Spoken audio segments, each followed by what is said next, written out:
So I've been asked, well, what type of people are you meeting and are digital nomads? So I've just been out with a group from Sun and Crow.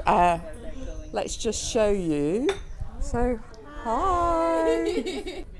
And the nationalities of the group that I was just with are Korean, Canadian, Netherlands and South African. Gender-wise, it's really been very different. So, for example, when I was staying in Gran Canaria, the house that I was staying in, I was the only woman in there. What's happening at the moment at Sun and Co in Spain, we was a bit of a mixed group. There are 16 of us in the house, but now we're 100% female. Age-wise, I'd say most are late 20s, early 30s.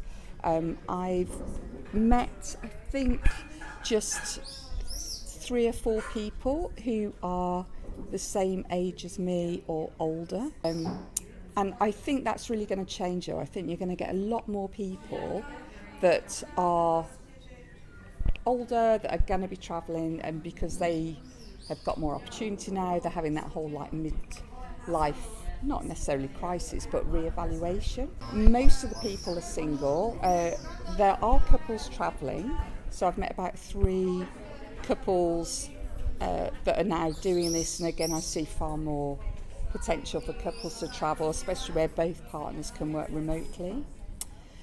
In terms of nationality, a lot of North European people, so from the Netherlands, Germany, but also American, Canadian, and we were just joking at the table earlier that we've got nearly all of the continents covered just with the group that we were sat there having coffee.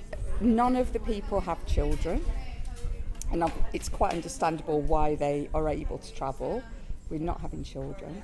In terms of their occupation or their profession, the majority of people are working in IT, so data scientist, programmer, software developer, user experience.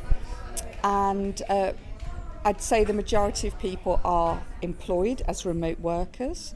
So they're not like me, they're not self-employed or run businesses. A few are, so a few freelance. And again, and the other defining feature, I think that's incredibly important to say, is the attitude of the people that I'm meeting. Generally, people that do this lifestyle, I think, are very open-minded. They love personal development and growth. And they love adventure. They just want to connect with other people, which is why they're doing the co-living. If they didn't, they'd all be staying in independent Airbnbs. So I find it really refreshing to meet much younger people and people that are really up for adventure and willing to give so many different things a go. So yeah, that's just a little snapshot of who I've been meeting doing this adventure, and what's partly made it so joyful are the incredible people that I've been meeting.